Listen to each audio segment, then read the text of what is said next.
Hi guys, Will on it here. Today I'm going to be reviewing round 4 of the AFL 2022 season. Without any further ado, let's get straight into my analysis.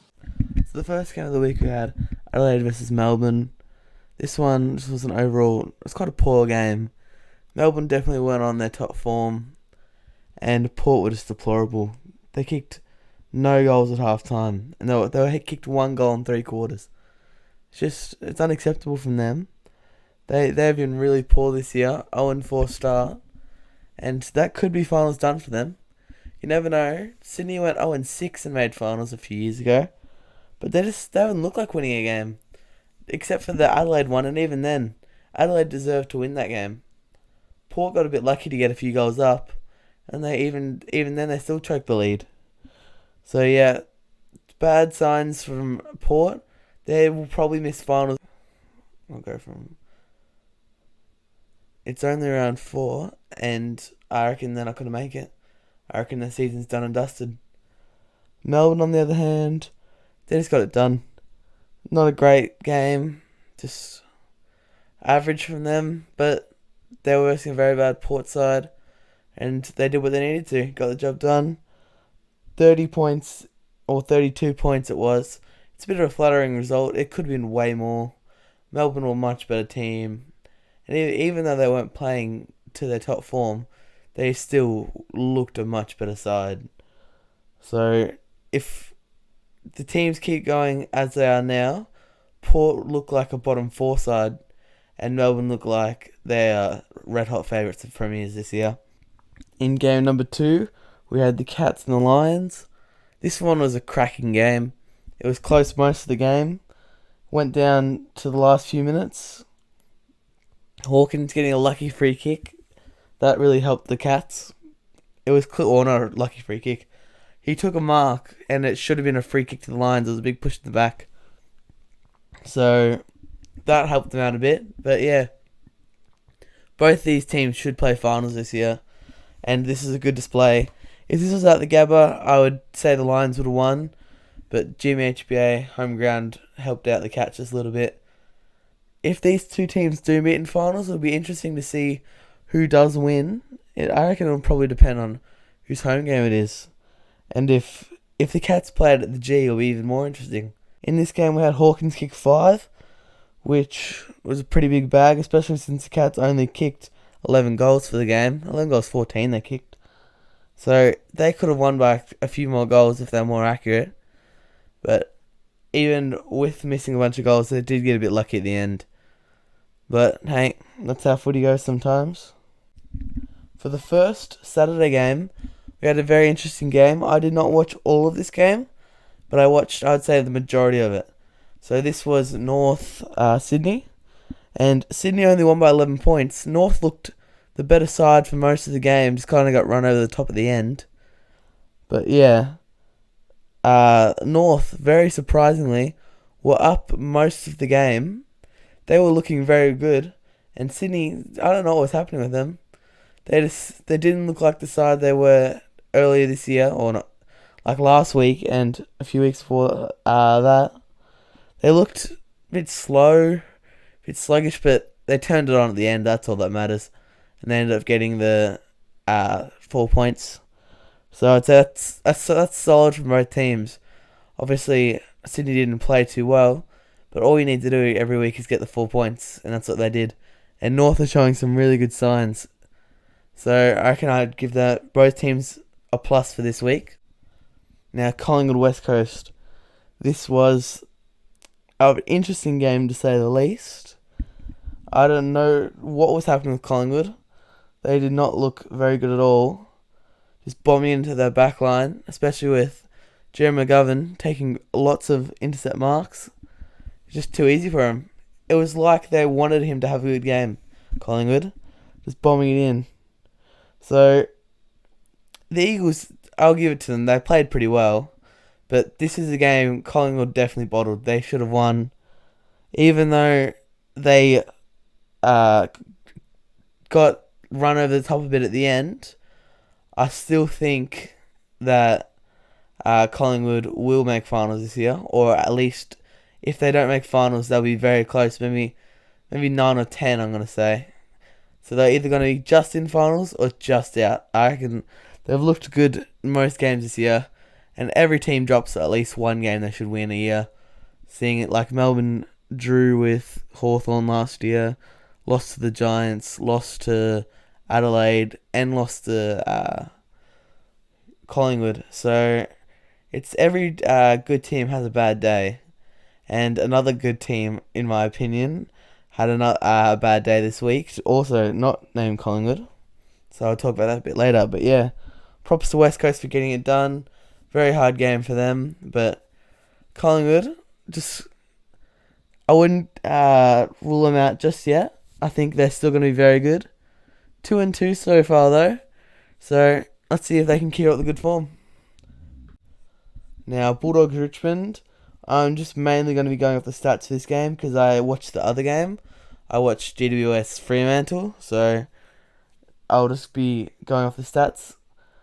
From what I've heard, the Bulldogs played pretty poorly, but Dunkley with 37 disposals, Smith with 36 disposals, McRae with 34, Bont with 33, Dale with 31. They're having big disposal nights for their players, but I'm guessing it must have been their back line since Richmond almost kicked 100 points on them, and Lynch kicked 4 goals. But yeah, I'm not 100% sure of this game because I didn't watch it. But I'm guessing that's what happened. And it's a pretty disappointing result for the Dogs. Richmond, in the last few weeks, haven't looked too great. And I don't think they'll be a final side. I reckon they could be around a 12th, maybe 10 to 12 range, 10 to 13. That's where I've got them this year. So the Dogs, they've only got, one win for the year? Yeah, one win against the Swans last week, which was a good win for them. But lost to Carlton, lost to Melbourne, lost to the Tigers. They need to start getting their shit together, or they could be in trouble even making September. But props to the Tigers for a good win. I don't think they'll make the 8, but these are the games they have to win if they're going to make the 8. So yeah, Dogs need to get their shit together. Now the Giants, Dockers game, that was quite a good game. Dockers not kicking very straight to start, but they did start kicking straight a bit later in the game. They were 7 goals 10 at one stage, and the end of the game at 13 goals 10. So that last quarter, that really helped not missing, and they just kicked away in that last quarter. It was a close game. I was thinking it's going to be a very tight finish, but yeah, Freo just outclassed them right at the end, about halfway through that last quarter, and then it was a domination by then. 34 points they ended up winning by, and I'm pretty sure it was like a 1 point game, or I think maybe it was a draw, about halfway through the last quarter. So yeah, Freo just kicked away. I think Frederick kicked a few. Yeah, Frederick kicked 2. O'Driscoll kicked 2. Collier kicked 2. Toby Green on his return game kicked 2. So there was some good signs for the Giants. It was very disappointing for them falling away. I would expect them to have a fourth quarter display with the team they've got and the maturity in their side they've got. So yeah, it was a very good result for the Dockers. They move into the 8, and they're looking very good this year. Giants, I'm not 100% sold on them yet. I'm not sure where to put them. Essendon, Adelaide. This wasn't a great game overall. Yeah, the Crows didn't play great, and neither did Essendon really. But Essendon found a way to win. I watched the first half of this game in the last 8 minutes. So yeah, there was signs for both teams where they look like they had a game plan, they look like they're playing good footy, but neither were consistent. I don't think either team will be playing finals this year, or even getting close really. But I would say this is a positive result for Adelaide, seeing as at Marvel, even though Essendon have been rubbish this year, they still have very good players, and they're still probably not a chance for the 8. Well, they're still a chance for the 8 now, but not likely to get the 8 anymore. But they made it last year, and they've basically hasn't changed their team, so they've probably got a list to be around the 8, maybe a 9 or 10 list, I reckon. But yeah, I would say it's a pretty good result for both teams. Adelaide putting up a good fight, and Essendon finally getting the win they need. Saints, Hawthorn. This game was a very interesting game. I actually tipped the Hawks, but after that first 2 goals of the game, they just never were really in the game. They looked sluggish, turning the ball over, making it too easy for the Saints. I don't know what was happening. Saints absolutely hounded in the end. Was it 60 something points? 69 points, I think it was. So yeah, Hawthorn, they've looked good every other week, so I still think they could be contending for finals.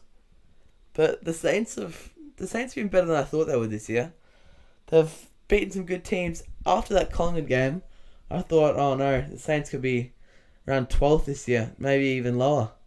Because I didn't think Collingwood would be very, very good at the start of the year. But Saints have fought back. They're now 3-1. And they've beat some good teams in Richmond and Freo in Freo, which is a very good win. And now the Hawks, who have been in some pretty good form. So I don't really have much to say about the Hawks. They were quite bad. So they need to go back to the game plan. They've been having the other few weeks of hitting their targets, which they did. They didn't really do that too much this week. It was sloppy. It wasn't so much that their game plan was a bad game plan. It was they weren't hitting their targets, which just, if you can't hit your target, you got no chance. Too many turnovers. They weren't winning the ball up the middle very much, and the Saints capitalised. So good on the Saints, and back to the drawing board for the Hawks. Now, the last game of the round, if you didn't know, I'm a Carlton fan, so I watched this whole game, and I was bitterly disappointed. We kicked 2 goals almost straight away, and I think our egos got in our way. We stopped running. We were stationary. We were trying to handball the ball way too much. Credit to the Suns, though. They played well. Noah Anderson had 30 disposals and a goal, 35 disposals and a goal. Players like Kennedy for Carlton, nowhere to be seen. Chera had a pretty bad game. Harry Mackay didn't have a great game. Was missing easy shots. We had TDK had a bad game. He just couldn't win a tap to save his life, and he wasn't good around the ball either. We had Jack Silvani in the ruck at some stages, which is, you can't have Jack Silvani in the ruck. He's not a ruckman. We need to push Harry, or we need to push some big tool into the ruck, even if it's like Wittering, and we just sacrifice. We haven't got a defender though, so we need to work out another big body to go on the ruck when Pitnett's out, because we just got dominated, and Jack Silvani in the ruck is not acceptable. Players like Setterfield weren't sided, and when they were sided, they were playing bad. So I think Dow will come into the team. So obviously I'm showing a bit of bias, because I know the Carlton list better than I do any other team, so I'm gonna have more of an analysis on them. But yeah, I thought the Suns played well. They were really good they weren't bombing into their forward line like they have been all year. They were looking for the target, looking for the lead, and they were hitting up the lead very well and just exposing Carlton's defence. So that wraps up this week in the review. This will be actually my first review, and it's round 4. So I was meant to start doing them earlier, but just didn't get round to it. So this will be the first one. Thank you for watching, and I'll see you in the next video.